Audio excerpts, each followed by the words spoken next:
করে ভারতকে খণ্ড খণ্ড করে জিহাদ বিজয় করে বাংলাদেশে ফিরে আসবে। বাংলাদেশের মধ্যে ভারতের একটি পতাকা উত্তোলন করে দিয়ে আসবে, কালাইমার পতাকা।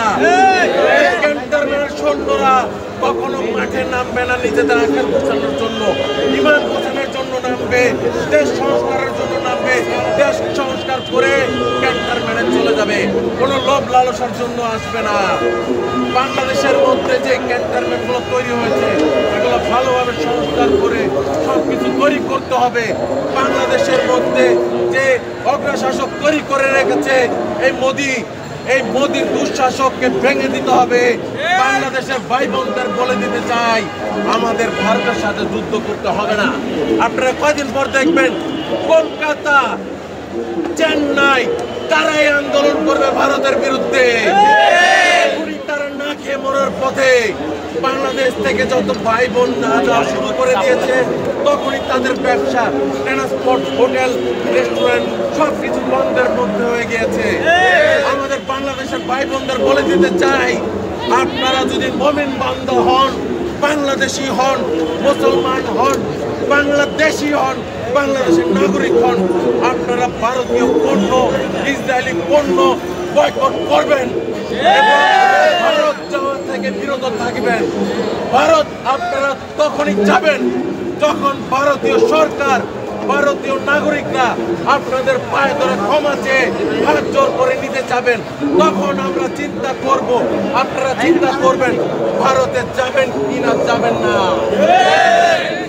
আপনাদের বলতে চাই, ভারতের অগ্রশাসনকে রুখে দেন, এই ভারতীয় মোদীকে অগ্রশাসন রুখে দেন। এই আওয়ামী লীগ সরকারের আমলে তারা একটা জোরপূর্বক একটি সরকারকে সঙ্গ দিয়ে বাংলাদেশকে একটি দামাচাপা দিয়ে রেখেছিল। তাদের দেশের র এজেন্ট, তাদের সেনা সদস্যকে বাংলাদেশ পাঠিয়ে তারা শাসন করেছিল। এর বিরুদ্ধে বাংলাদেশ থেকে একটি আন্তর্জাতিকভাবে মোদির বিরুদ্ধে আমরা মামলা করব। আমরা মামলা করব, এই মামলাতে মোদির আমরা ফাঁসি দাবি করব।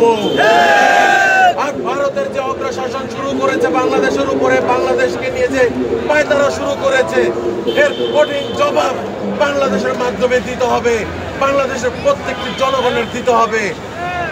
বাংলাদেশের মধ্যে যে অন্তর্বর্তীকালীন সরকার আছে তার কাছে আমার জোর ফুলবুক দাবি আছে, ভারত আমাদের কখনোই বন্ধু ছিল না, প্রতিবেশী দেশ ছিলই না। বাংলাদেশের রাজনৈতিক দলগুলোর কিছু নেতৃবৃন্দ বলে বাংলাদেশ নাকি আমাদের প্রতিবেশী, বাংলাদেশ নাকি আমাদের বন্ধু। এ কেমন প্রতিবেশী?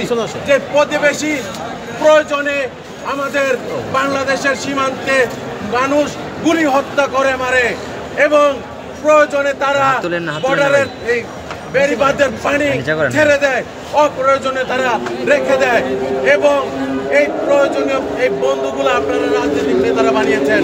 ভারত আমাদের কখনো বন্ধু হতে পারে না। সরকারকে বলতে চাই, আমাদের তিস্তার এখানে একটি বাঁধ তৈরি করতে হবে, বেড়িবাঁধ তৈরি করতে হবে, যে বেড়িবাঁধ ভারতের চাইতে অনেক দীর্ঘতম বেড়িবাঁধ হবে।